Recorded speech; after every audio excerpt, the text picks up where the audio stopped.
नाम है उमैमा, मतलब है रहनुमाई करने वाली, रहनुमा, उमैमा।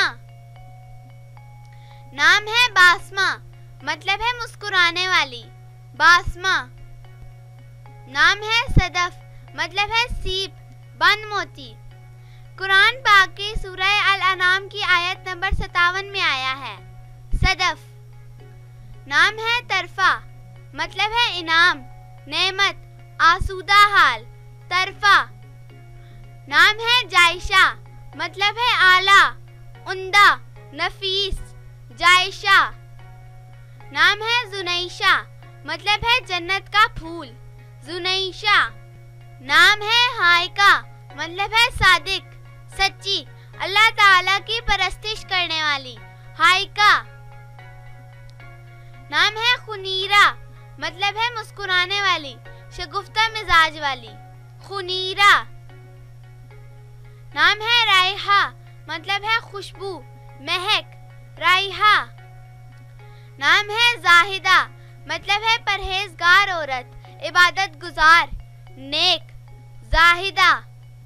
नाम है सारा, मतलब है बादशाह की बेटी, शहजादी, सारा। नाम है सुंदस, मतलब है जन्नत का लिबास, सुंदस। नाम है शारदा, मतलब है शेरनी, बहादुर, तेज दौड़ने वाली शेरनी, शारदा।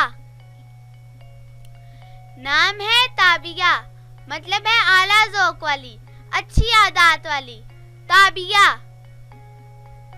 नाम है जिल्ला, मतलब है साया करने वाली, छांव करने वाली, फायदेमंद, जिल्ला। नाम है गादिया, मतलब है फूलों जैसी नाजुक, सुबह की बारिश।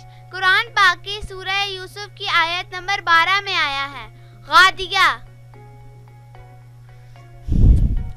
नाम है फरहाना, मतलब है खुशो खुर्रम, शादाओ फरहा, मसरूर, पुरमुसर्रत, फरहाना।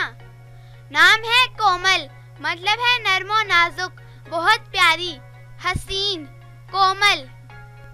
नाम है गुलरुख, मतलब है फूल जैसा हसीन चेहरा, खूबसूरत, गुलरुख।